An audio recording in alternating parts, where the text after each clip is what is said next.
Hi, I'm Sharon Bill. Welcome to my Theory Tuition series where I'll lead you step by step through the ABRSM Theory Grades. We're now going to complete the first of the Grade 3 2016 papers. There are lots of resources available to help you on my website. If you visit sharonbill.com, you'll find some free PDF information sheets. They're available in US letter or A4 to accompany each step of this series. All the information that you need to know for this grade can be found in these documents.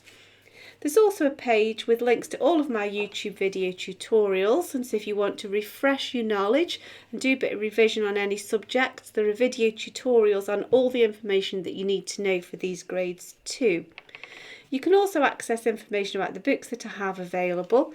I've written a book, How to Take Your ABRSM Music Theory Exam, and it's full of tips and techniques on how to best prepare for your exam session and also how to best make use of the time when you're sitting in the exam room taking your theory paper. So if you visit sharonbill.com, it's all there for you.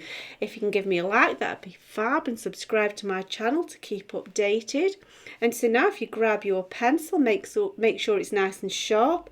You need your pencil, a ruler and an eraser, and then we're ready to go. So turn in your workbook to page 5 and we're going to have a look at this last question of paper A, the first paper of 2016.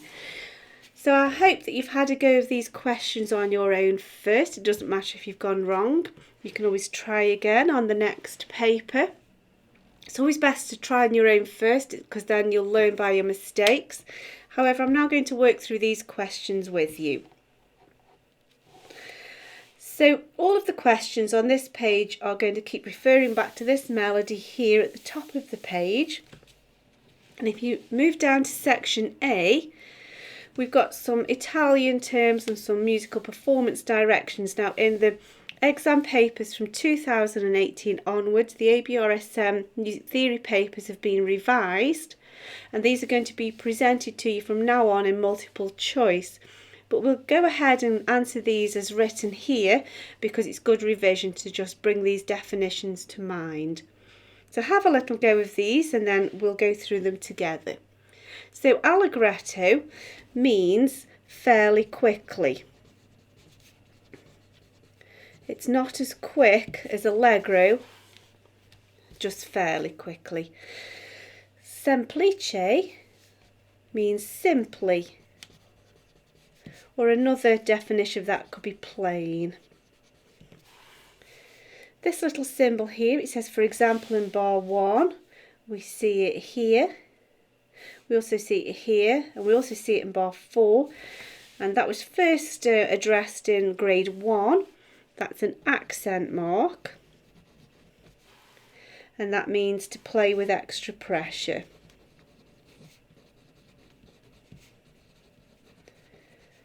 But in the new exam you won't need to write that out, you'll just choose the definition in multiple choice.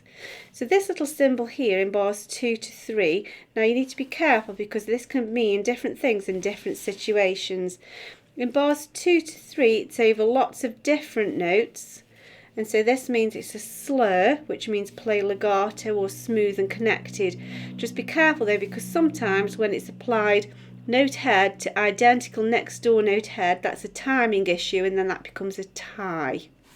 However, in this question in bars 2 to 3 it's like a big umbrella over lots of different notes, and so it's a slur,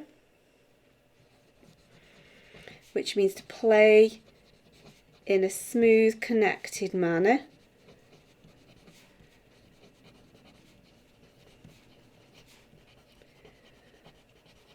And the Italian word for that is legato.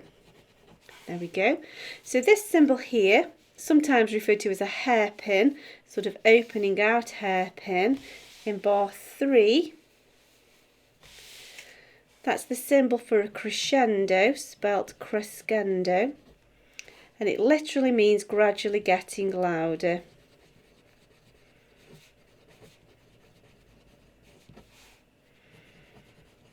There we go. So that will score you full marks for that section there. Let's move on to section B. So Part 1. The melody is in the key of B minor. Name the degree of the scale of the third note of bar 3 marked with a little arrow. So we've got to count from B upwards to find which degree of the scale. So we find in the interval. So we're looking in bar 3 and we've got to count here.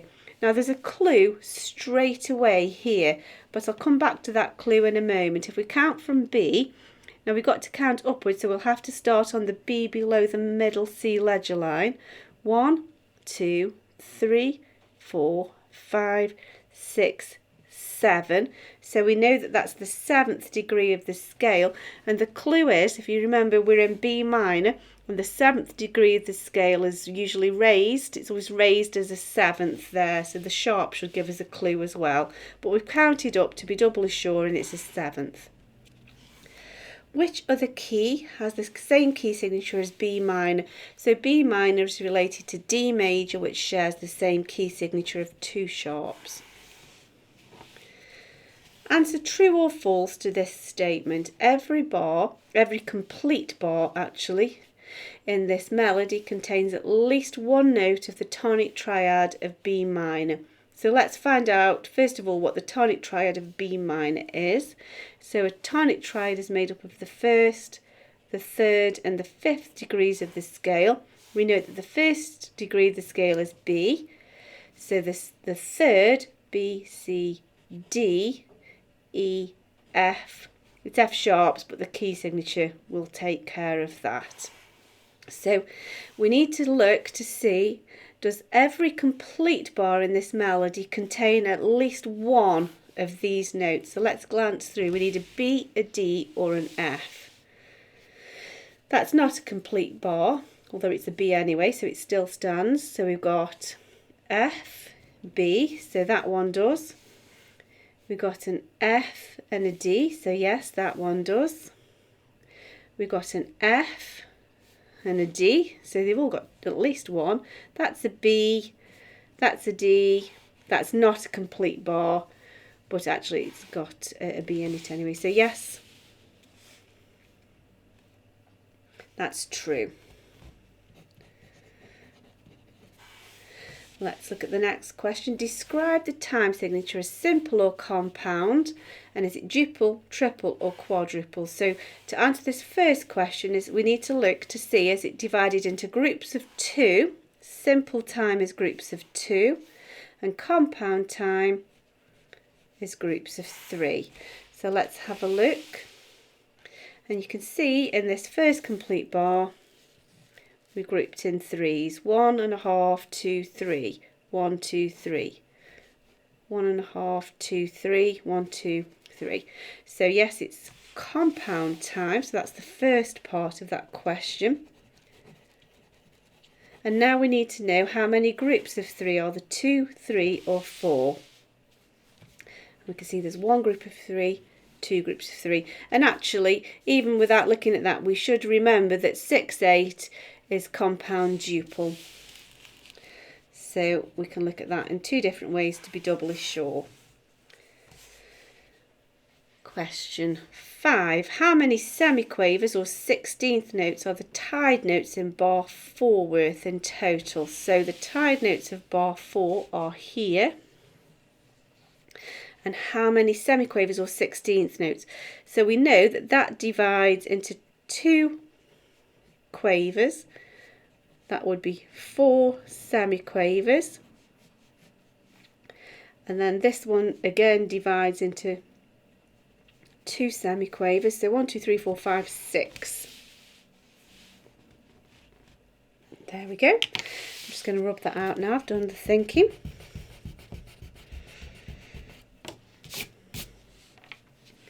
There we go. And so the last question of this paper, using the blank stave above, so they've sort of conveniently positioned this next to the thing that we're going to be working from, the extract.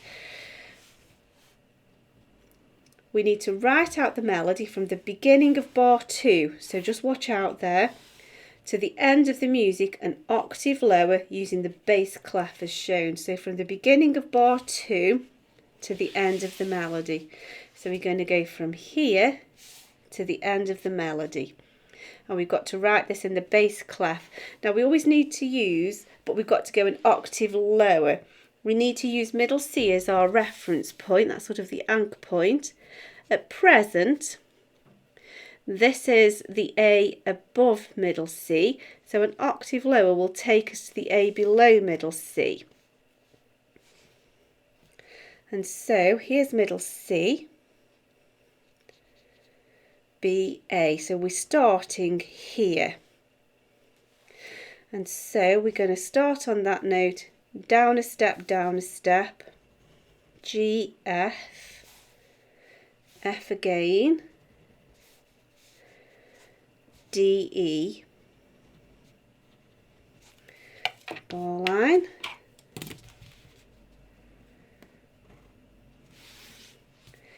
back to the F that we were on here. Oh, I think I've gone wrong there.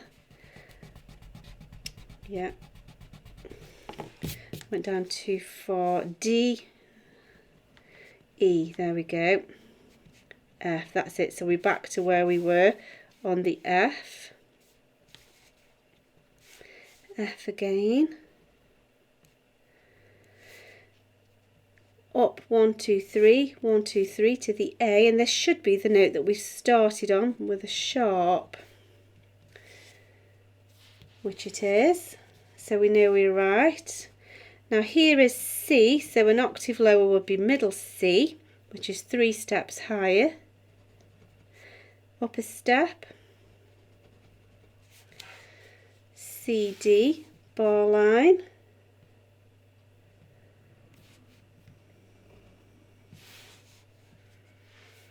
back down to the middle C, down a step is B, tied to a B, rest, up 3 steps takes us to the D, other side of middle C, that's that. Down a step is C, so this should now be middle C, so we know we're correct. Down a step, and again we're back on the A that we should have started on, so we know we're correct. Same note. Okay, now we can start thinking about stems. So here that's a dotted note grouped in 3.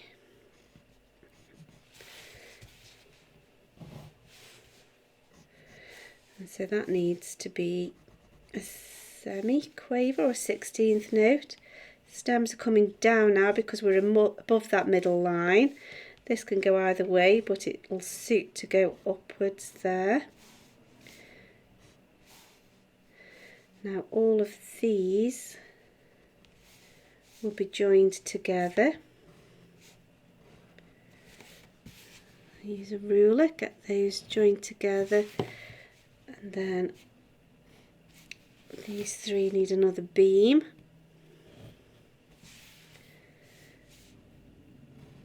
Quaver or 8th note, just a stem for this. And then these are beamed. And then these 3 are beamed. Sort that stem out. That needs to be a semiquaver or 16th note, and then we'll put ATC just to show that it's not finished. Okay, we're nearly there, and so I'm just going to do the slurs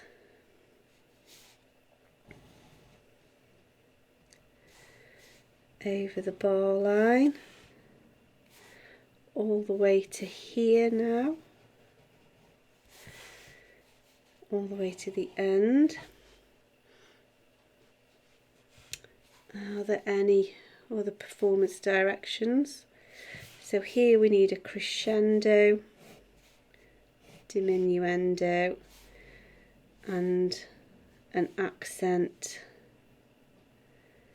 on the D. There we go. I think that's it. Yep, that's everything. And so that completes that paper. I do hope that's been helpful to you. If you can give me a like, that'd be fab, and subscribe to my channel to keep updated. Although we've finished this paper, there's still lots more to come. And please do go to sharonbill.com to make use of all the resources that are available to you there. Thanks for watching, and I'll see you next time. Bye.